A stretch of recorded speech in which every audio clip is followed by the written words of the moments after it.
Mais oui, c'est vraiment beaucoup de choses, mais dans tous les domaines, en fait, hein. On Mmh. gère vraiment tout, hein. Donc ça fait des grosses charges mentales, ouais.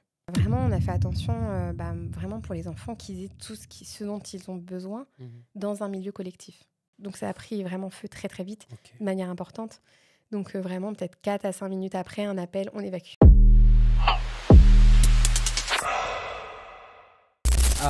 Claire, bonjour. Bonjour, Bienvenue dans Odyssée. merci. Odyssée, c'est un petit podcast, où, j'ai, le privilège et l'immense honneur et plaisir de recevoir des entrepreneurs que j'ai croisés, hein, que j'ai le plaisir de croiser durant mon périple à moi, hein, aussi, en tant qu'entrepreneur chez Dojo Digital. Et toi, on s'est rencontrés au Créalab 2023, n'est-ce Oui, c'est pas? ça. Quel, souvenir tu en gardes? Ah, j'en garde un bon souvenir, plein de rencontres avec d'autres entrepreneurs comme toi. Ouais, Et finalement, maintenant, on se recroise à d'autres événements. Donc c'est super sympa. c'est vrai qu'on s'était vu la dernière fois, c'était à la CCI. Oui, Tu étais avec Aurélie? oui, Ouais. Aurélie, bon, qui est une autre entrepreneur, qui a participé au Créalab, même promo. oui, c'est ça. Ouais. Et tu sais, à l'époque, toi, tu avais un profil assez particulier parce que tu étais déjà bien mûr et bien en amont, en fait, de ton activité. Là, on va parler de ton activité, justement. Et qu'est-ce que tu étais venu chercher à ce moment-là, dans le Créalab? Alors, je ne savais pas exactement ce que j'allais trouver. Mm. J'ai vu le programme passer, tout simplement, et je me suis dit pourquoi pas. Voilà, c'est un programme d'entrepreneurs. Mm. Donc, je ne sais pas ce que je vais découvrir, mais en tout cas, je vais rencontrer d'autres entrepreneurs et je vais peut-être apprendre des choses. Ok. Voilà un peu l'idée des départs. Ok. Donc, ton besoin, c'était purement développer ta curiosité et Et, voilà, il n'y avait pas rencontrer du d'objectif. monde et Ouais. apprendre les choses que je pourrais apprendre, mais Ok. sans avoir d'objectifs concrets Ok.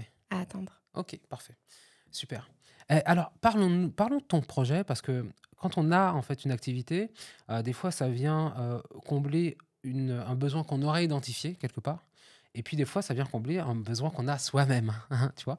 Et là, pour le coup, c'était ton cas. Est-ce que tu peux parler Oui. déjà de toi, qui tu es, et à quel moment tu te situes là aujourd'hui, et de ton activité, s'il te plaît? Alors du coup, je suis Claire, j'ai 33 ans et effectivement, l'idée est venue quand j'ai eu ma première fille, donc Chloé qui a 7 ans maintenant, bientôt 8. Du coup, jeune maman, pas du tout du domaine de la petite enfance. Mm. Je travaillais à temps plein, donc j'ai cherché un accueil. Sans réfléchir à la mettre en crèche, j'ai cherché des assistantes maternelles, Mhm. sans savoir quoi poser comme question parce que c'est un domaine que je ne connaissais pas du tout. Donc D'accord. on a trouvé une assistante maternelle et le choix s'est fait, surtout par la proximité géographique, parce qu'elle était vraiment juste à côté de chez nous. Mhm. Et donc on a confié Chloé, à ses 6 mois. Et puis, finalement, il y a eu un souci, donc on a dû la retirer de chez la nounou, Ok. et on a eu une place d'accueil, d'urgence dans une crèche. En tout cas, l'idée n'était pas encore là à ce moment-là, mais Mhm. voilà. Et donc du coup, j'ai pu découvrir le monde des crèches à ce moment-là, où je me suis dit: «Mais finalement, c'est super sympa», parce que j'avais une idée où, les crèches étaient bruyants, où il y avait beaucoup d'enfants. D'accord. Et finalement, Chloé, elle a grandi dans un environnement vraiment super, et Mhm. son petit frère qui est arrivé un peu moins de 2 ans après, a eu une place en crèche aussi. Et c'est entre les 2, Marceau n'était pas encore né, où je me suis dit, en fait, voilà, ils ont eu tous les 2 la chance d'avoir une place en crèche. Pour Marceau, j'ai eu un petit coup de stress parce que c'était pas acté, hein, c'était pas une obligation d'avoir une place pour mon fils, malgré qu'on habitait la commune, D'accord. malgré qu'il y avait déjà une fratrie. En fait, il y a tellement peu de places, donc dans la commune où j'étais, il y a 42 places à l'époque pour 12 000 habitants. Donc c'est vraiment pas suffisant. Donc malgré tout ça, j'étais pas sûre d'avoir une place. Mhm. Donc petit coup de stress pendant la grossesse et j'ai eu la place et je me suis dit: «Mais en fait, après ils vont partir à l'école». Mais beaucoup de parents sont concernés par ça. Finalement, moi, j'ai eu la chance d'y accéder parce qu'il y a eu une place d'urgence à la base, parce Mhm. que peut-être que j'aurais jamais connu finalement.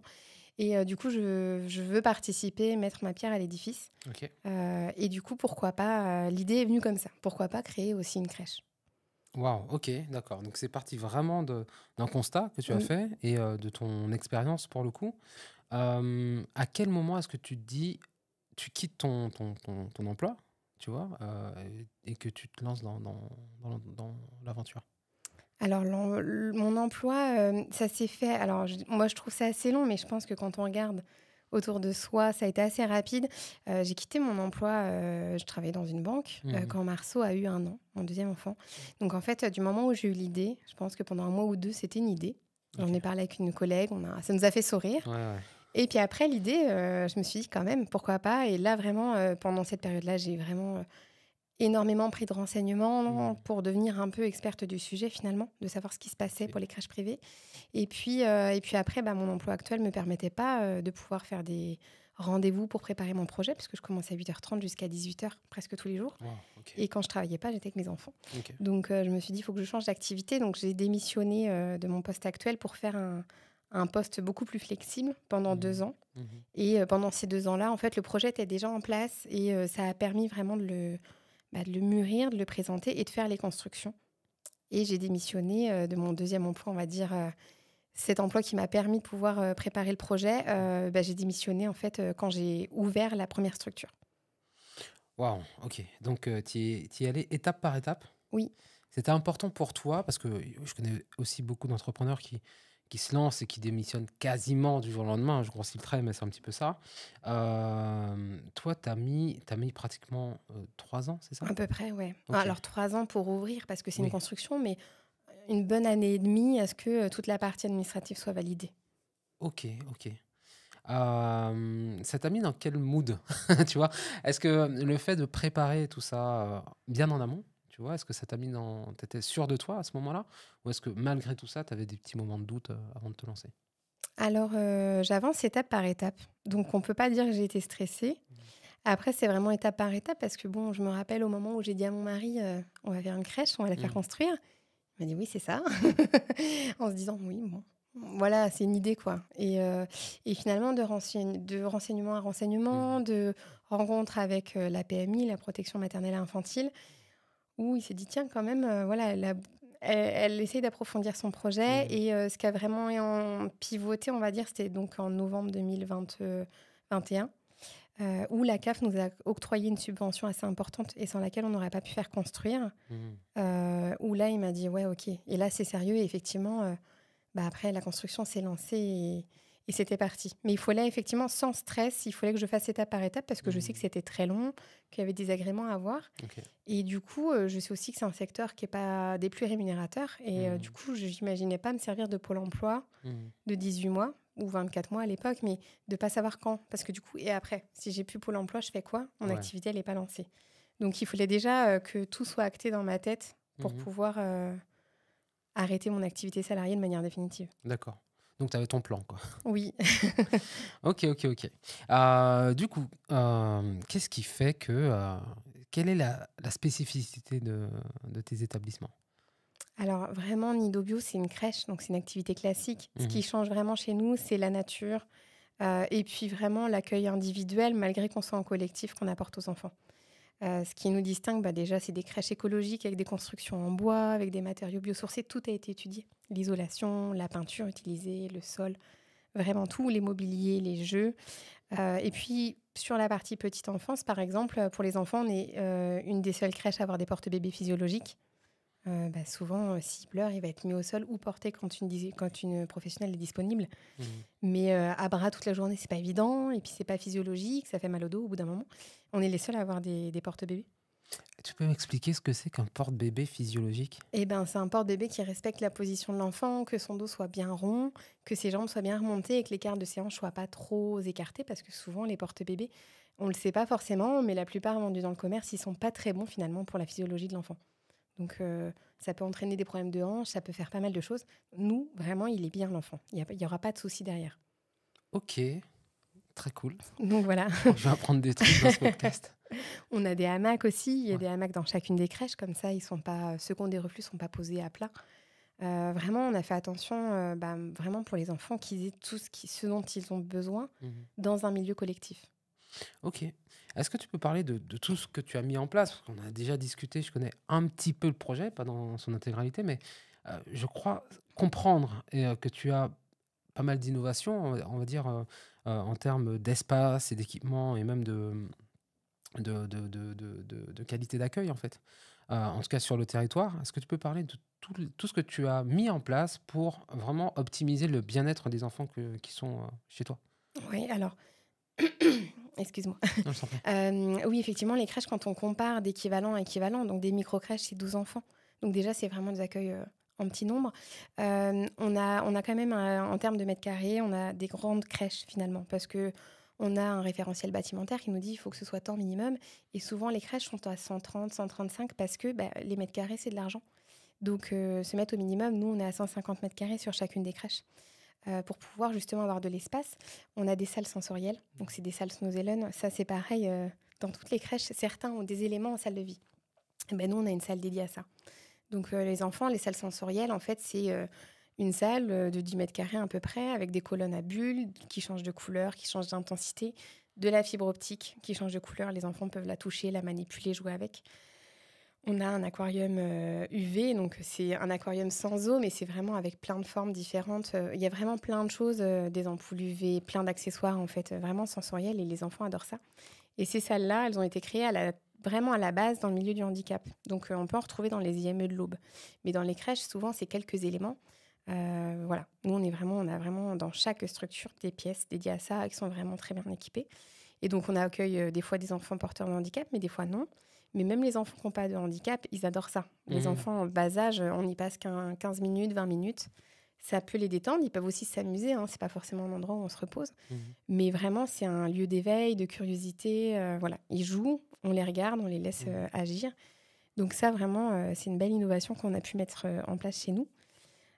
Après, même par rapport aux transmissions, que ce soit parce que du coup, on prend soin des parents aussi. Il n'y a pas de cahier, on a tout en digital. Donc, on fait des transmissions avec les parents, mais on a des tablettes. On note, donc en hauteur, les enfants ne voient pas les écrans, mais on note tout dessus. Okay. Et puis, eux, de leur côté, les parents, ils ont l'application. Donc, même dans la journée, ils peuvent jeter un coup d'œil et voir si tout va bien. Il y a un chat, ils peuvent nous envoyer un petit message s'il y a besoin. Nous, on peut mettre quelques photos. Ça évite les mauvaises écritures des professionnels et que des fois, on a du mal à se relire. Et en plus, c'est assez interactif avec les parents. Donc, ça, c'est plutôt fluide. Voilà, vraiment chaque élément a été étudié. Les dortoirs des bébés, par exemple, c'est pareil, ils sont en partie vitrés. On a des dortoirs de grands où vraiment c'est des dortoirs classiques, mais pour les bébés, c'est vitré. Comme ça, quand ils se réveillent, déjà, ils sont jamais dans le noir complet. Mais s'ils se réveillent, tout de suite, ils ont vu sur un pro qui est soit dans le dortoir, mais soit en salle de vie juste à côté. Donc, il n'y a pas de panique, tout se passe bien. Donc, les enfants s'habituent et ça marche plutôt bien. Donc l'idée était vraiment de prendre soin des pros, des parents et des enfants. Pas l'un plutôt que l'autre. Ok.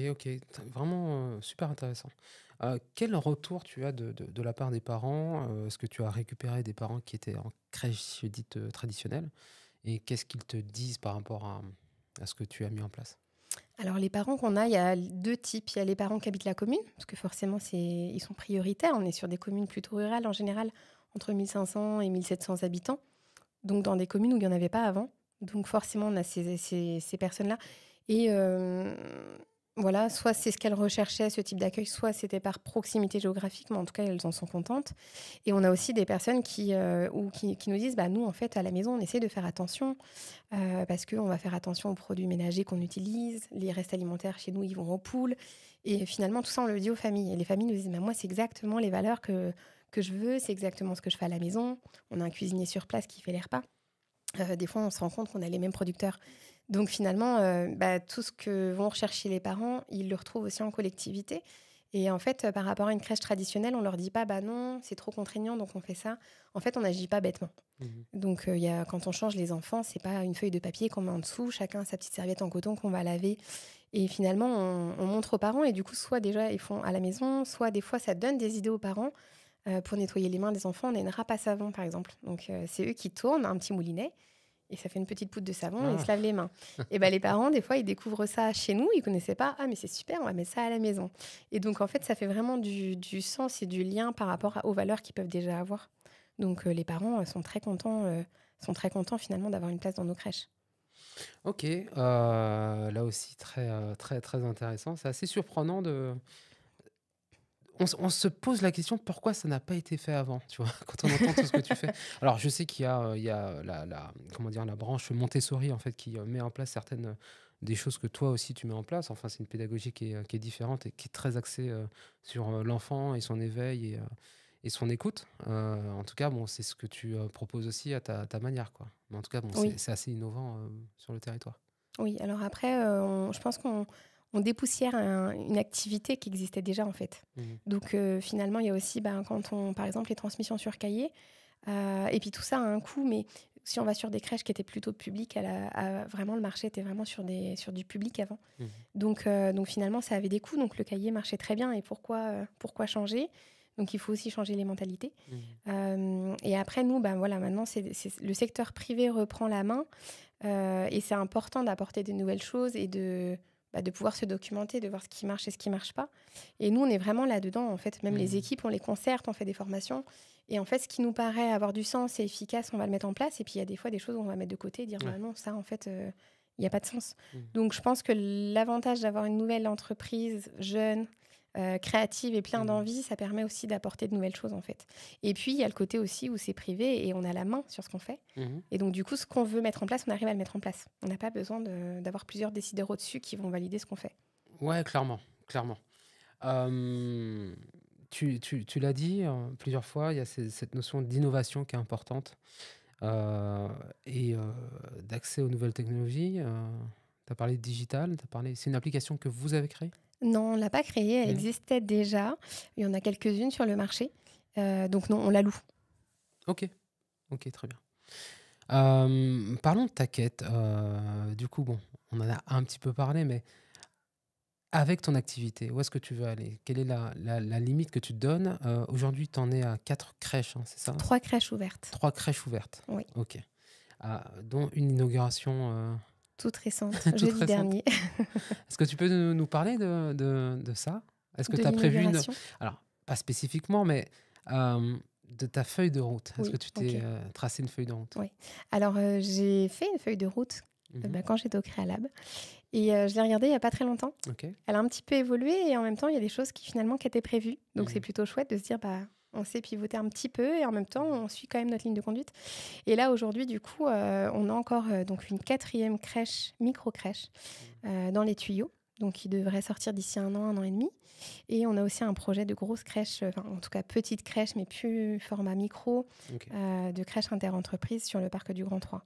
Ça, c'est dans 4 à 5 ans, c'est ce qui va sortir. On est en train de développer aussi à côté, parce qu'on a un cuisinier dans nos crèches, donc on en a bientôt 2, qui cuisine pour les enfants et on livre du coup dans les autres structures. L'objectif est de pouvoir proposer aussi aux autres crèches qui ne seraient pas Nido Bio de pouvoir les livrer pour les repas. Ok. Et Voilà. ça, c'était sur la feuille de route ou c'est... Alors, la cuisine sur place, oui. Vendue à d'autres crèches, à la base, non. L'idée nous est venue parce qu'on a créé la société pour des avantages financiers de vraiment distinguer cuisine et crèche.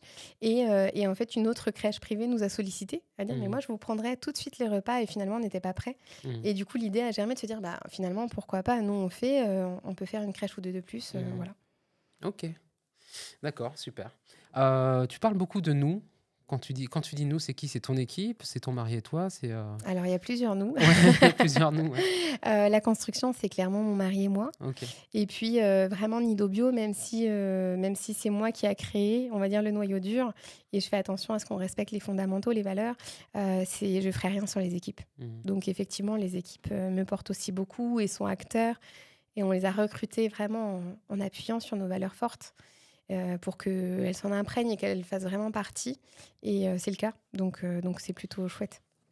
Alors, quand tu parles d'équipe, vous êtes combien? Alors là, depuis le mois de mars, maintenant qu'on a ouvert la 3e structure, on est 18. Waouh, ok. Ça fait beaucoup Ça en fait si peu de beaucoup. temps? En si peu de temps, oui. Ok, donc croissance quand même. Croissance très rapide de l'entreprise, donc qui change pas mal d'organisation, qui se structure, mais qui se structure bien. Donc, mais oui, c'est beaucoup de travail. Ouais, et comment tu gères du coup les recrutements? Tu parlais beaucoup de valeurs tout à l'heure. Tu dis que le personnel est recruté par rapport à ces valeurs qui sont communes et auxquelles tu tiens. Vraiment, tu as un cahier des charges, j'imagine. Euh, Comment ça se passe les recrutements dans l'Aube? Est-ce que c'est facile? Est-ce que tu vas chercher des gens ailleurs? Comment ça se passe? Alors on fait, alors du coup pour recruter, on est un peu sélectif dans le sens où j'en fais partie. On a Solène, notre éducatrice de jeunes enfants, qui va vraiment étudier, en tout cas échanger avec les candidats sur tout ce qui est projet pédagogique et nos valeurs. Et puis Adrienne, qui est consultante RH. Et donc elle, plutôt sur le comportement, sur les qualités, sur les axes d'amélioration des personnes qu'on va recevoir. Vraiment pour pouvoir les situer. Et puis après aussi pour pouvoir faire matcher les caractères, parce que des fois on a cette liste de candidats en disant elles sont super, et puis finalement si on les met ensemble, est-ce que ça ira bien? Donc, c'est pas toujours évident. Donc, on a vraiment, nous trois, en fait, on les reçoit toutes. Et puis après, on essaye de faire matcher des caractères. On essaye vraiment de voir que, voilà, est-ce que ça ira bien chez nous, de pouvoir projeter. Donc, généralement, on travaille plutôt bien. Ça peut arriver de se tromper aussi. Et après, le recrutement, alors c'est oui et non, c'est pas forcément dur. Dans le secteur de la petite enfance, il y a des grosses pénuries. Donc, pour le coup, nous, on a la chance de ne pas être confrontés à autant de pénuries. Hein. Quand on poste une annonce, on a des candidats. Ok. Quand on voit d'autres structures qu'on n'a pas, quand on a ouvert Sainte-Maure, c'était la première, on a eu 90 candidatures pour 4 postes. C'est Donc, énorme. c'était énorme. Ouais. Ah, ok. Là, maintenant, on en a un peu moins. On est plutôt Mhm. sur 30 à 20 candidatures par ouverture de structure, mais ce qui est déjà très bien. Mhm. Et du coup, ça nous laisse... on peut avoir le choix, en fait, tout Mhm. simplement. Donc, c'est plutôt chouette. Et vraiment, parce que c'est nos valeurs, parce que c'est notre fonctionnement, je pense qu'il fait la différence. Ok. Alors, début des travaux de la première structure en 2021, c'est ça? Non, un peu plus tard. Plus tard, tu as eu les financements en Oui, 21. oui, Ok. oui. Juillet 2022. Juin 2022, ok. On va dire que ça fait 3 ans. Oui, 3 ans. On peut? oui, on peut. Ok. Comment est-ce que tu regardes dans le rétroviseur? Est-ce que tu J'ai fermes? pas le Non, temps. t'as pas le temps? Non, j'ai pas le temps. Après, je sais qu'on va vite. En fait, je sais que les crèches, financièrement, il faut qu'on en ait plusieurs pour pouvoir économiser les coûts et être rentable. Et du coup, en faisant celle de Sainte-Maure, donc oui, les travaux étaient en juillet 2022 et on a eu les murs en octobre 2022. Et en décembre, je voyais déjà le maire pour Saint-Par-les-Vaudes pour pouvoir démarrer la deuxième crèche. Mhm. Parce qu'il fallait qu'on aille vite et je savais qu'on n'avait pas le temps d'attendre 2 ou 3 ans de fonctionnement d'une première pour pouvoir se développer. Ok. Ça, ça donne pas le tournis? Non, mais ça fatigue. Ouais. Et oui, là, effectivement, la quatrième crèche où on a toujours été, mon mari et moi, à accélérer les choses. Et par exemple, Saint-Ly, on a fait une construction en 5 mois. Mhm. On a commencé les travaux fin août et début février, on avait fini. Donc, Ok. février nous a servi à meubler, à aménager. Mhm. Et là, finalement, on a la quatrième qui est prête. Et là, on se dit, on va prendre le temps aussi parce qu'on fatigue. Et il faut faire les choses correctement. Donc celle-ci, c'est la quatrième. Et là, on se dit, Mhm. on va prendre le temps, on a le temps. Ouais, bien sûr. Et puis, vraiment, quand on est entrepreneur, on est aussi à la fois la tête, mais à la fois le corps. Oui. Donc, faut pas non plus, comment dire, tirer sur, sur la corde. C'est important de se ménager. Euh, quels sont les outils peut-être, bon, tu as parlé de ton mari, de ton équipe. Donc, ça fait partie des personnes et des ressources qui te permettent d'avancer. Est-ce que tu auras d'autres ressources à partager sur cette aventure-là? Qu'est-ce que tu utilises au quotidien, peut-être, qui t'aide? Alors, en ressources que j'aime beaucoup, c'est l'association Créer comme elle. Ok. J'en fais partie. Et c'est Créer à Lab et Créer comme elle, c'est les premières, on va dire, en premier groupe. Mhm. Quand j'ai créé, où j'ai vu d'autres entrepreneurs, où je me posais des fois des questions bêtes, mais Mhm. par rapport aux salariés. Et finalement, c'est dans ces deux entités-là où on me disait, bah, c'est logique, et on Mhm. m'a apporté les réponses. Ah, super. Donc ça, c'est vraiment les deux groupes, vraiment pour commencer, où je me suis dit, ouais, c'est chouette. Mhm. Bon, Créalab est fini, Créer comme elle est toujours en route, et j'en fais partie, et c'est vraiment hyper enrichissant. Parce que en tant que dirigeante, on ne peut pas toujours tout dire à n'importe qui. Et là, en fait, et c'est surtout qu'on est confronté aux mêmes problèmes. Bien sûr. Donc ça, c'est super chouette. Après, il y a vraiment, sur l'Aube, je pense qu'on est assez bien fourni. Il y a pas mal d'événements, que ce soit la CCI, que ce soit... j'en oublie certains, mais je trouve qu'on est quand même, si on veut, on a pas mal de support ici, local. Et puis, moi, pour le coup, domaine vraiment micro-crèche, petite enfance, il y a une association aussi de gérants indépendants Ok. dont je fais partie. Et donc, tout ça, ça nous renseigne beaucoup, en fait. Hein. Même moi-même, je fais une veille constante sur ce qui se Mhm. passe, sur la réglementation. Mais là, en plus, ça alimente, ça permet d'échanger de ce qui se passe dans d'autres structures. Mhm. Donc, ça, j'hésite vraiment pas à les partager aussi avec d'autres gestionnaires. Ok. Du coup, vous êtes nombreux, ça c'est dynamique comme tissu? Oui, alors sur l'Aube, du coup, je suis la seule à en faire partie, mais on a à peu près 350 gestionnaires dans ce groupe-là, de Mhm. crèches. Donc ça fait quand même 360 personnes qui font la même activité que moi, Répartis sur le territoire. réparties sur le territoire et National, hein, on est d'accord. national. Ouais. Ok, Ouais, ouais. ok, ok. Ça fait pas beaucoup au mètre carré. Ça fait pas beaucoup au mètre carré, mais en même temps, on a tous la même volonté et c'est Oui. super important. Et on échange librement. Donc voilà, on peut même, avec certains, on a même prévu de se rencontrer et de faire visiter nos structures pour comparer. Ah, stylé. Donc c'est sympa. Ok, ok. Je te sens épanoui dans ce que tu fais. Est-ce que tu te sens épanoui dans ce que tu fais? Oui, ouais, ouais, clairement. Sinon, oui, oui. le, le nombre d'heures que j'y passe et la volonté, oui, ça me plaît énormément, effectivement. Ok. Ça a clairement du sens. Ouais. Et est-ce que est-ce que tu as réussi à verbaliser une vision par rapport à ça? Ou est-ce que tu te sens investi d'une mission également? Alors, je ne sais pas si j'irais jusqu'à me dire que je me sens investie d'une mission, mais je m'en suis donné une en me disant, bah, je peux pas, ça y est, mes enfants vont aller à l'école, je peux pas me dire, bon, bah, je regarde pas. Alors qu'en fait, quand on en parle autour de nous, tout le monde a les mêmes difficultés pour faire garder son enfant. Donc oui, il y avait ce côté de se dire, non, mais moi, je vais vraiment y participer. Et par rapport à mon autre activité avant, bah, ça a clairement du sens de se dire, en fait, bah, les parents ont besoin de travailler. Et vraiment, c'est une charge mentale. Maintenant, quand on en parle, de dire, bah, il y a une charge mentale, et puis on pousse aussi les parents à retravailler. C'est pas, on favorise clairement pas les parents à prendre du temps avec leurs enfants, à aller prendre des congés parentaux. Donc les parents ont besoin de trouver des solutions. Et là, pour le coup, on leur apporte une solution qui va les soulager, où ils vont pouvoir travailler sereinement. Et les parents, c'est ce qu'ils nous disent. Je vous les laisse en confiance. Et c'est important pour eux. Et oui, c'est important, oui. Ça, Bah, en quand on est fait, on parent. laisse clairement ce qu'on a le plus important pour soi, son enfant. Voilà, c'est pas comme un service où on va pas être satisfait, on peut en changer. Là, c'est le plus important. Ok, ok. Et au niveau de la vision, pour le coup, est-ce que tu as parlé de feuille de route, tu as parlé d'ici de quatrième structure, tu as parlé d'une structure aussi pour les entreprises, hein, dans le C'est parc ça. du Grand 3. Oui. Euh, Est-ce que ta vision va plus loin que ça? Alors, vraiment de manière précise, c'est cette vision-là. Plus loin, peut-être qu'il y aura une ou deux structures de plus. Mhm. Mais ça, c'est vraiment le temps qui fera que les opportunités aussi. Après, l'objectif, c'est vraiment déjà on aura une belle équipe Mhm. au complet et de continuer, en tout cas, par rapport à la qualité de service qu'on donne déjà aujourd'hui. Donc, clairement, pas en baisser, toujours innover un peu plus, parce qu'il y a toujours des choses à faire. Donc après, c'est vraiment d'arriver à un rythme de croisière et pour piloter les crèches du mieux que je puisse, en fait. Ok. Sans se cramer, et puis tout en restant peut-être Exactement. dans une échelle, on va dire, humaine. Oui, clairement, s'il y avait 10 ou 15 crèches demain, là, je connais les prénoms de tous les enfants, Mhm. je connais très bien tous mes salariés. Je suis pas sûre que ce serait la même chose plus tard. Ok. Tu as participé à la journée printemps de l'entrepreneuriat féminin? Oui, oui. Ok. Bon, c'est toujours les mêmes constats en général. C'est-à-dire que on se rend compte qu'il y a de plus en plus de femmes qui entreprennent, donc c'est très bien. Ça n'est jamais assez, bien sûr. On est loin d'atteindre la parité. Comment est-ce que tu te sens dans ton rôle de femme entrepreneur? Est-ce que tu es à l'aise? Comment tu te positionnes par rapport à ça?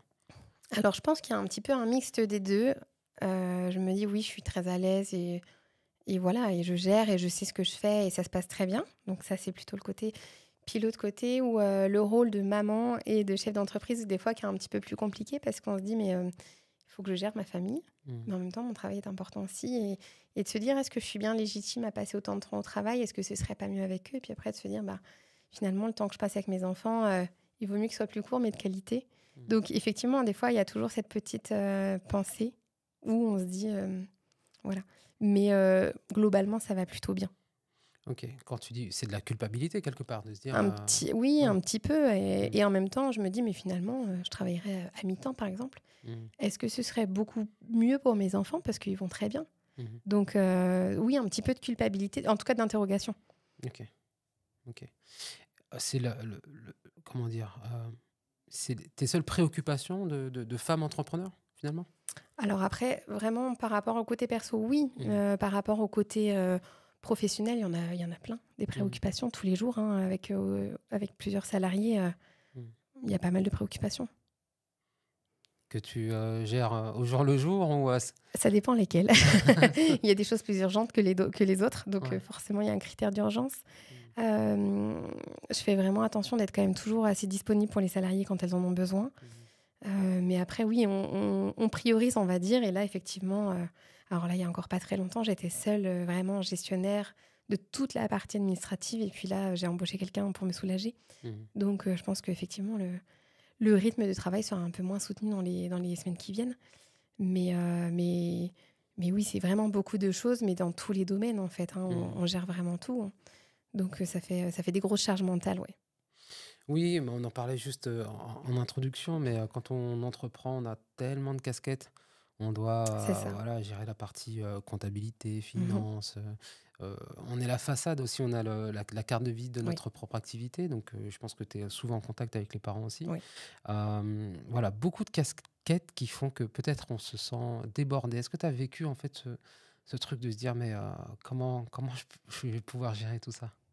Alors, pas comment je vais faire, mais des fois, oui, effectivement, énormément de travail et du coup, maintenant, j'avais fait une pause, avec Émeline Foisset, OK. qui nous disait comment s'organiser et cetera et des fois, on se dit: «Mais quand on voit l'intitulé, est-ce que vraiment j'en ai besoin?» parce que je suis organisée.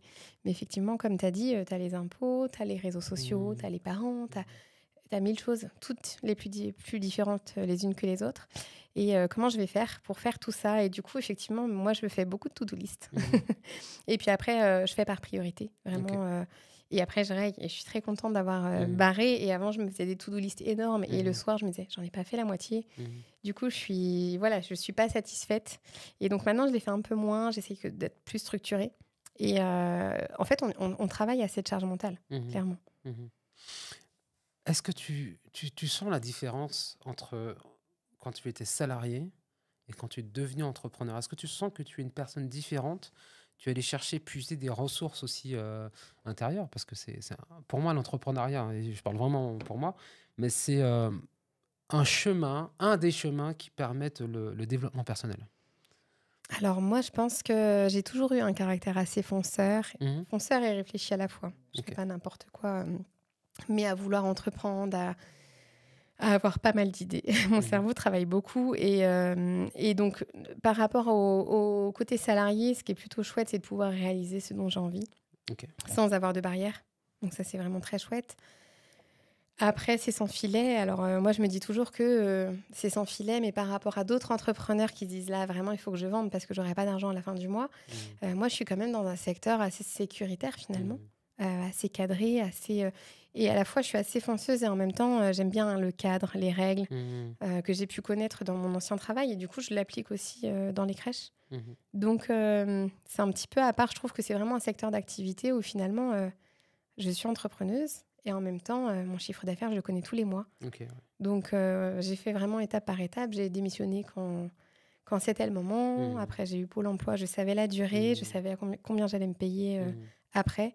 Donc, on va dire que pour l'instant, il y a pas de mauvaise surprise. Après, il y a aussi le côté des entrepreneurs où, c'est les montagnes russes parce que, la veille, je vais avoir une super nouvelle Mmh. et le lendemain, une nouvelle qui va me faire beaucoup moins plaisir. Qu'on n'a pas dans le milieu salariat parce que, voilà, ça reste plus régulier, on va dire. Ah bah si, écoute, quand Jean-Jacques a oublié de remettre du café dans la machine, Oui, c'est mais tout. alors là, du coup, c'est plus des sujets. Est-ce qu'on peut parler de l'incident? L'incident, c'est de vendredi? Oui, Tu l'incendie plutôt.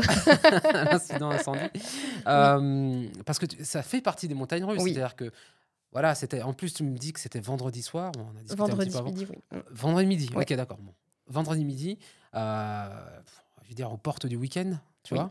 Et tu reçois, un appel, c'est ça? Alors, du coup, un premier message d'une collaboratrice qui est sur place, avec une photo d'un feu qui était pas encore très important, en me disant: «Le voisin est fou, il brûle, des choses». Mmh. Donc au début, on s'est dit: «C'est soit il brûle des cartons, des papiers, peu importe, dans son jardin». Mmh. Voilà et puis, 5 minutes après, parce qu'il y avait des produits toxiques, donc ça a pris vraiment feu très, très vite, OK. de manière importante. Donc, vraiment peut-être 4 à 5 minutes après, un appel, on évacue. Voilà, donc du coup, la crèche était évacuée. Mmh. Donc, bah, là, ça fait partie effectivement des montagnes russes où la veille, on faisait une inauguration et l'ensemble des équipes, sur les 18 salariés, il y en avait 15 de réunis à l'inauguration, donc super moment convivial et autres, avec les élus, avec les parents, vraiment un bon moment. Et puis on referme la porte en disant: «On a une grosse semaine cette semaine, demain ce sera plus relax». Et puis, bah, voilà, vendredi qui devait être à peu près, calme, Calme. Ben, ne l'était pas du tout parce que du coup, changement de destination, hein, j'étais sur une crèche en agglo, troyenne et ben là, je suis partie directement vers Saint-Par-les-Vaudes. Voilà. Donc ça fait partie des montagnes russes, mais qu'il faut gérer. Et comment tu as géré? Et comment j'ai géré? Alors les équipes ont géré surtout, parce Mmh. que moi j'étais pas sur place, donc les équipes ont évacué vraiment en voyant les proportions, ont évacué tout de suite. Et quand je dis que je suis fière des équipes, mais je pense que c'est global, on fait vraiment du bon travail parce que l'évacuation du coup devait se faire sur l'accès en voiture. En fait, on a une cour, Mmh. un accès voiture et puis un accès piéton. Donc normalement, en cas d'évacuation, il faut les passer accès voiture et se retrouver devant le point de rendez-vous un peu plus loin. OK. Sauf que le feu était là. Mmh. Donc forcément, on ne pouvait pas. Et en fait, l'équipe a très bien géré. Du coup, on prend l'autre. Voilà, on Mmh. prend le lit d'évacuation. On a des protocoles. On en avait reparlé un petit peu avant l'hiver. Mmh. Et finalement, tout était encore en tête. Et moi, quand je suis arrivée, les enfants étaient déjà évacués dans une salle de classe à la mairie à 50 mètres, hein, avec les maîtresses qui avaient aidé les équipes qui avaient pensé à tout. Enfin, franchement, c'était un confinement de luxe. Il y avait les Mmh. couches, les compotes, l'eau, il y avait tout. On avait des matelas, des jeux. Donc, elles avaient pensé vraiment à tout prendre. Elles avaient bien réagi. Et même si ça secoue, et voilà, les enfants étaient en sécurité. Les enfants souriaient et rigolaient. Mmh. Donc, Ça a dû rassurer les parents d'autant plus, quoi. oui, oui, oui. Et puis, ce qui fait très plaisir, c'est que je pense que maintenant, on est dans une génération où on communique beaucoup. Mmh. Et après ça, on a vraiment fait étape par étape. Les pompiers nous avaient dit, n'appelez pas les parents. Parce que nous, on ne savait pas trop. On est confinés. Vraiment, c'était toxique. La fumée noire passait sur notre crèche. Donc, on s'est dit, on ne pourra pas réintégrer les lieux tout de suite. Ça ne va pas sentir bon. Il y aura du monoxyde de carbone et autres. Et donc, on s'est dit, on va rappeler les parents. Parce que les enfants ne vont pas rester. Et finalement, les pompiers ne voulaient pas que les parents viennent pour Mmh. justement créer un peu plus de stress. Et puis nous, on s'est dit, oui, mais il y a Canal 32 et les clair sur place. Donc les parents vont le savoir. Maintenant, on est tous connectés sur les applications. En plus, ça arrive en notification. Moi, je Mmh. l'ai vu. Donc les parents allaient le savoir. Donc on a appelé les parents pour leur rassurer en disant tout va bien. On avait fait une photo qu'on avait mise sur l'application numérique du coup. OK. Donc ils avaient vu, effectivement, il y avait trois enfants qui ont fini par dormir, d'autres qui jouaient. Voilà, vraiment, tout était sous contrôle. C'était un peu atypique comme situation, mais tout allait bien. Et donc on les a appelés, voilà. Ce qui se passe, ne venez pas, on vous rappellera dès qu'on peut, on vous rappelle. Et puis finalement, 2 heures après, les pompiers nous ont déconfinés, donc on a pu rappeler les parents un par un, OK. qui sont venus chercher les enfants. Et du coup, ils n'avaient pas de chaussures, pas de manteau. Et donc on leur a dit, on est vraiment désolés, on est partis comme ça. Et ils ont été très... Il n'y a pas eu de souci, tout OK. le monde comprenait. Et le soir, on a eu 2 messages de parents pour nous féliciter, parce que l'enfant, le soir, souriait, il était Mmh. bien, Mmh. d'avoir assuré, vraiment. Donc voilà, donc c'est encore plus rassurant Mmh. et vraiment pour les équipes, c'est valorisant en fait de se dire voilà, c'était un coup de stress, mais on l'a bien fait, on l'a bien géré et les enfants sont contents et les parents aussi. C'est plutôt chouette. Eh ben, quelle aventure. Bah, je te souhaite d'avoir plus d'inaugurations que d'incendies. Je me le souhaite aussi. Parce que ça doit être quand même, bon, malgré tout, hein, que tout soit très bien passé, il y a quand même peut-être une grosse montée d'adrénaline à ce moment-là, quoi. Oui, oui, oui. Mmh. Alors, poursuivons cette incroyable odyssée. Hem, alors, j'ai une thématique qui s'appelle level up. Hem, c'est ces moments où, oui, peut-être que tu as eu des erreurs que tu as commises, peut-être que tu as eu des victoires aussi qui t'ont aidé à grandir. Est-ce que tu as déjà identifié, dans ce parcours entrepreneurial, en fait, justement des moments qui t'ont fait évoluer? Oui, alors des fois les erreurs, c'est surtout, en termes de gestion salariée. De se dire: «Voilà, je vais faire cette organisation-là» et puis finalement ça convient pas forcément à tout le monde. En fait, c'est vraiment des essais. Après, on a toujours corrigé, donc on n'a jamais eu de drame, on va dire. Mais plutôt des erreurs de se dire: «Bah, tiens, je vais faire comme ça, je vais faire ça», puis en fait, ça va pas du tout. Mmh. Je pense que moi-même, et puis même les membres de l'équipe, on est en capacité de réfléchir et de se dire: «Bah, ouais, non, finalement, ça allait pas». On s'est déjà dit: «Bah, non, ça, on a essayé, ça marche pas, donc on le fait plus». Hem et puis des fois peut-être un peu trop sympa avec les salariés et Mmh. maintenant avoir plus de cadre. Voilà, Mmh. d'être plus rigoureuse, de me dire aussi: «Bah, moi, je suis comme ça, je fonctionne comme ça, mais les autres fonctionnent pas tous pareil». Et donc il va falloir que j'applique des fois des méthodes qui sont pas forcément, agréables pour moi, mais de l'appliquer pour que ce soit pareil pour tout le monde Mmh. et que le sujet, si j'ai rencontré une difficulté, cette difficulté ne se reproduise pas, en fait. Voilà. OK, OK, OK.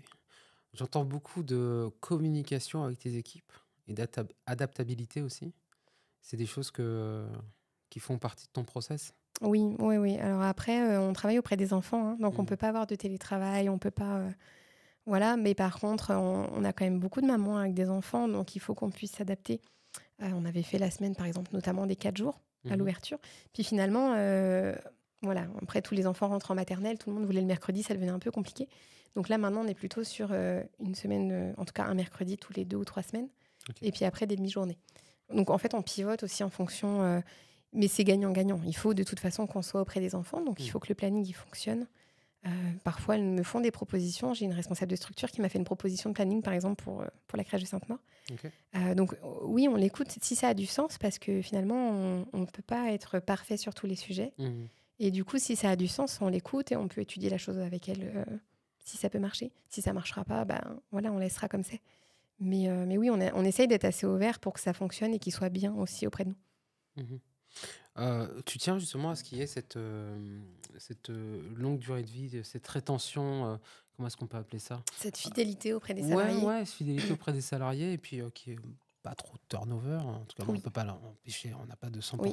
voilà, mais on n'a pas de 0 de turnover, c'est ce que je Non. veux dire. Mais voilà, c'est important pour toi de grandir avec tes équipes et qu'elles continuent de vous accompagner le plus Oui, longtemps oui, possible. clairement. Alors moi, je me réjouis d'une chose, c'est qu'on n'a jamais eu de démission. Mmh. Ça, c'est plutôt chouette. Il y a eu des personnes qui sont parties pour, diverses raisons, mais par exemple, la première crèche de Sainte-Maure, les 3 premières embauchées sont toutes responsables de structure à aujourd'hui, donc une à Sainte-Maure, une à Saint-Par-les-Vaudes et une à Saint-Lié. On a 2 personnes qui sont déjà parties en congé maternité, donc en fait, moi, je me dis: «C'est des personnes qui sentent bien». Il y a pas eu de démission, il y a des congés maternité, elles évoluent et l'idée était là, hein, quand, j'ai embauché mes premières salariées, je leur ai dit: «Nous, voilà, c'est gagnant-gagnant. On Mmh. essaye de grandir main dans la main et il faut qu'elles fassent partie vraiment intégrante de l'entreprise. Mmh. Il faut qu'elles se sentent bien ici, il faut qu'elles aient envie de rester, parce que, bah, les enfants les connaissent et clairement de renouveler le personnel, c'est beaucoup de travail pour nous, pour les enfants, c'est beaucoup de perturbations, pour les parents aussi. Mmh. Donc l'objectif effectivement, c'est de garder les bons éléments qu'on a. OK, OK et ça fonctionne pour l'instant? Et pour l'instant, ça fonctionne et même si on a eu des fois des personnes qui ont dû partir et ben, c'est aussi ça de se dire: «Bah, j'aurais pas pensé qu'il y a 3 ans, moi j'embauche, heu, elles vont rester, elles seront bien et puis elles vont être super» et puis, bah, des fois ça matche pas. Mmh. Donc il faut accepter qu'on sépare nos chemins, Mmh. et voilà. Mais pour l'instant, ça marche très bien donc c'est chouette. OK, cool, super. Alors, on a beaucoup parlé des enfants, là, ce sera le 1er cycle, bon, au bout de 3 ans, hein, ils sont censés, Oui, les premiers départs à les l'école. premiers départs à l'école. Comment tu, heu, comment tu vis ça? Alors ça passe très vite. Enfin vraiment, quand on s'assoit en salle de vie et qu'on les regarde parce que c'est vrai que quand on a ouvert par exemple Sainte-Maure en mai 2023, en août, on en a 2 qui sont partis à l'école.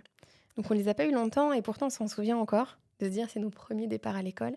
Malgré tout, on les a pas eu tout le long et là effectivement à Sainte-Maure, en fin d'année, on a 4 enfants qu'on a depuis le début et du coup, en salle de vie, on se regardait avec les collègues et se dire: «Mais hier, c'était des bébés et là, ils marchent, ils parlent, mais c'est trop chouette parce qu'on voit qu'ils sont quand même autonomes sur pas mal de sujets, ils peuvent retirer eux-mêmes leurs habits et on se dit: «Bah, en fait, ils vont aller en maternelle, ils auront appris beaucoup de choses» et en plus, on participe au fait qu'ils vont arriver dans une école où ils seront 3-4 copains ensemble et il y aurait pas eu la crèche, ils se seraient peut-être pas connus. Peut-être que les parents se voilà, des fois, il y a des parents qui se connaissent, des fois mais c'est rare d'arriver en maternelle avec des copains et là, Mmh. le fait qu'il y ait la crèche et ben, ils arrivent en maternelle avec des copains et c'est plutôt chouette. OK, donc petite larmichette ou pas? Petite larmichette, en tout cas une petite émotion. Une petite émotion quand même de se dire: «Ouais, 1er cycle complet de A à Z, terminé» et ça passe à une vitesse folle. Oui, c'est vrai que le temps passe très vite. Oui. Comment ça se passe pour les tu une liste d'attente, par exemple, pour les autres, On a des listes d'attente, ouais, sur tous les établissements. Ça dépend des structures, on a entre 40 et 50 préinscriptions par an. Lycée toute l'année, on en reçoit régulièrement, toutes les semaines, toutes les 2 semaines, on en a. Et on a que 3-4 places par crèche qui se libèrent. Donc sur chaque commune, on sait que nos critères de priorité sont, d'habiter sur la commune Mmh. et puis la date de la demande. Ça, c'est vraiment les critères prioritaires, donc ce qui fait que dans nos crèches, à Sainte-Maure, on prend que des enfants de Sainte-Maure, et ainsi ça me paraît être un petit peu différent puisque c'est des communes c'est plutôt le vaudois, donc on peut avoir Chappes, Ville-Moyenne, mais ça reste, le Vaudois. Ok. Et Saint-Lié, c'est presque que des enfants de Saint-Lié. Donc là, on a ouvert Saint-Lié, on a 3 enfants qui ne sont pas de Saint-Lié, parce que c'est une ouverture et qu'il y avait 12 places. Et après, on fait attention d'avoir un tiers de grand, un tiers de moyen, un tiers de petit. Mais oui, après, il faut s'inscrire très tôt. Et en fait, on rencontre les parents souvent quand la maman elle est enceinte. Et puis, Mhm. on visite. Et en fait, on se voit, on échange, en tout cas, soit physiquement, soit par mail ou par téléphone pendant 6 à 7 mois. Mhm. Et après, on accueille l'enfant. Ok, donc ouais, c'est vraiment beaucoup en amont, quoi. C'est vraiment beaucoup en amont. Et pour avoir une chance, on va dire, à 70% d'avoir une place, il faut s'inscrire quand on est enceinte de 3 mois. Des fois, on est au courant avant les proches. Ah oui, ok. Donc c'est vraiment, si Ok. vous vous inscrivez au mois de juin pour une place en septembre, même si on habite la commune, mais c'est sûr qu'il n'y aura pas de place. Mhm. Et en termes de tarifs, comment tu te situes par rapport aux autres crèches ou Alors, les crèches privées, si tu compares, alors ça dépend des familles, mais si tu compares des familles plutôt modestes par rapport aux crèches publiques, Mhm. on est un peu au-dessus parce que les parents nous payent et après, ils ont l'aide de la CAF en plus. D'accord. Alors que vraiment des personnes à très très faible revenu, en crèche, ils vont payer que le reste à charge et qui va être vraiment à des seuils très très bas. Donc, et nous, on a vraiment que l'argent des parents pour faire fonctionner la structure. Donc là, par rapport à ça, effectivement, on sera plus cher. Par rapport à 2 parents qui travaillent avec des revenus légèrement supérieurs, on va être presque à l'équivalence. Et par rapport aux assistantes maternelles, on est souvent en dessous parce que c'est lissé, nous, sur l'année. Et là, les assistantes maternelles ont des frais d'entretien à rajouter tous les jours, Mhm. ont des frais de fin de contrat, alors que nous, c'est un service, en fait, les parents payent la même chose tous les mois. Donc, par rapport à une assistante maternelle, on est généralement un petit peu moins cher. Ok. Voilà. Moi, par exemple, je suis passé par une assistante maternelle pour mon fils, jusqu'à ses 3 ans, jusqu'à son entrée en crèche. Pour le coup, je sais plus, mais on devait être à moins de 70 € par mois, je crois. Par mois. Ouais. Oui, après, ça dépend vraiment des revenus parce Mhm. que certains revenus, chez les assistantes maternelles, ils n'ont pas le droit à la CMG de la CAF parce qu'ils dépassent ils ont des revenus trop importants. Et en Ok. micro-crèche, ils ont tout le temps une aide. Même quelqu'un qui aurait des revenus à 150 000 € par an, il va avoir au moins 700 € d'aide par mois, et en tout cas les revenus les plus faibles, jusqu'à 960 et quelques. C'est énorme. Donc, oui, mais alors parce que la crèche de base coûte plus cher au tarif de l'heure qu'une assistante D'accord. maternelle. Ok. Mais du coup, c'est ce qui fait que... Et puis en plus, il y a aussi le fait que on a des parents, par exemple, qui ont leurs enfants 5 jours par semaine chez nous. Donc, ça fait généralement des belles factures. Mais des parents qui ont 2, 3 ou 3 jours et demi d'accueil, Mhm. parce qu'il y a un parent qui a 80% ou il y a un grand-parent qui reprend, finalement, avec l'aide de la CAF, c'est pas proportionnel. Donc, il faut juste qu'ils aient 15% de reste à charge. Donc, Mhm. finalement, des fois, ça leur coûte vraiment pas cher. S'ils ont une facture par mois à 1 000 € et qu'ils ont Mhm. entre 700 à 900 € d'aide, finalement, il reste pas grand-chose. Mhm. Et le reste à charge, en plus, il y a un crédit d'impôt qui est plafonné, mais il y a quand même un crédit d'impôt dessus. Ok. Ok. Donc, c'est Donc pas finalement, oui. le côté prix n'est pas un frein à la microcrèche. De premier abord, Mhm. oui. La seule différence, c'est qu'il faut effectivement avancer cette trésorerie Mhm. pendant 5 à 6 jours, le temps que la CAF reverse l'argent de l'aide sur le compte. Ok. Il faut quand même avoir un petit peu de cash. Il faut avoir un mois d'avance, effectivement. C'est plutôt Un bien. mois d'avance, Mm. d'accord, ok. C'est bon à savoir. Comment ça se passe du coup tu parlais euh, des inscriptions, de la liste d'attente. Est-ce qu'il faut passer sur le site internet? Il faut appeler Oui. En fait, les parents, des fois, nous appellent directement, mais c'est, je pense, 80% des cas où on a la préinscription directe sur les réseaux sociaux. Parce que souvent, ils cherchent un petit peu où est-ce qu'ils vont accueillir leurs enfants et du coup, ils tombent sur nos réseaux sociaux. Donc là, il y a le lien. Donc après, il n'y a plus qu'à se préinscrire et ce même lien est présent sur notre site internet aussi. Mhm. Donc, s'ils font la préinscription, nous, derrière, on reprend contact. Ça peut arriver qu'ils appellent directement la mairie, Mhm. puisqu'avant, les crèches étaient beaucoup publiques. De se dire, j'ai entendu parler qu'il y avait une crèche, j'appelle la mairie pour savoir qui c'est. Et dans ce cas-là, la mairie nous donne nos coordonnées. Ok. Mais vraiment, 80% passent directement, sont assez digitales. Et ça tombe bien parce que nous, c'est ce qu'on va proposer aussi. Mais du coup, Mhm. les préinscriptions tombent souvent sans avoir un premier contact avant. Ok. Bon, bah, c'est super ça. Oui. Oui. Bon, next level, c'est quoi la suite pour toi quand on se projette? Bon, tu as déjà parlé Ouais. des projets, tu as parlé de tout ça. Alors peut-être pas sur le plan professionnel pour le coup. Est-ce que sur le plan personnel, tu as d'autres projets? Est-ce que tu vas acheter un yacht, une maison, une voiture? Alors là, je suis en train de faire construire ma maison, OK. ce qui explique aussi que la quatrième, on est un peu plus détendu sur les délais. Non, vraiment, ça va avec le côté pro, en fait, hein. On avait vendu notre maison pour commencer ce projet-là, donc on était locataire pour l'instant. Mmh. Et donc c'est vraiment, avoir ma maison à moi, être Mmh. bien chez moi, et structurer, comme il faut les entreprises, prendre le temps, voilà, fournir du travail de qualité et en fait, avoir un rythme de croisière sur tout, sur la vie familiale, Mmh. sur le travail, Mmh. sur la maison, voilà et prendre un petit peu plus de temps pour moi aussi parce que là, les minutes, les heures, tout était compté Ouais. et l'objectif, c'est de se dire: «Bah, voilà, là, je peux prendre une journée par-ci par-là si j'en ai Mmh. besoin», alors j'arrivais de temps en temps à le faire, mais Mmh. sans que ce soit, en travaillant le soir ou, Ouais. voilà, reprendre un rythme plus adapté, j'ai envie de dire. OK, bah, écoute, je te remercie d'avoir trouvé du temps pour venir et pour qu'on puisse, échanger, discuter sur cette belle aventure entrepreneuriale que tu as lancée. Je te remercie pour, ta présence, pour, cet échange. Est-ce que tu aurais un petit mot de la fin pour, les gens qui nous écoutent? Des femmes qui entreprennent, des hommes qui Mmh. entreprennent, qui se lancent, tu sais, il y a cette notion de peut-être que ton métier, précédent, t'a permis de bien structurer, d'avoir cette notion, financière importante. Est-ce que tu veux en dire un petit mot Mmh. rapidement? Moi, ce que je voudrais vraiment dire, c'est d'oser. Ouais. Alors moi, c'est rigolo parce Alors que attends, c'est oser, oser oser ou doser? les 2. Oser et doser. En fait, Ouais. oser parce qu'il faut, à un moment donné, se lancer et des fois, je parle avec des personnes qui ont des super idées et qui osent pas aller plus loin. Mmh. Il y a pas très longtemps, j'ai rencontré, Benjamin de l'entreprise Bribri avec une bibliothèque Montessori. Ah, mais je connais Benjamin, je l'ai reçu ici. Ah bah, super Ouais, ouais. et du coup, il est venu me voir et j'ai trouvé ça super intéressant comme échange et ça a permis de réfléchir et de voir, bah, est-ce qu'il faut pivoter ou pas? Qu'est-ce qui va pas? Mmh. De se Et en fait, bah, lui, il a osé venir me voir et se mettre face à ce que lui, il a créé, ce qu'il a imaginé.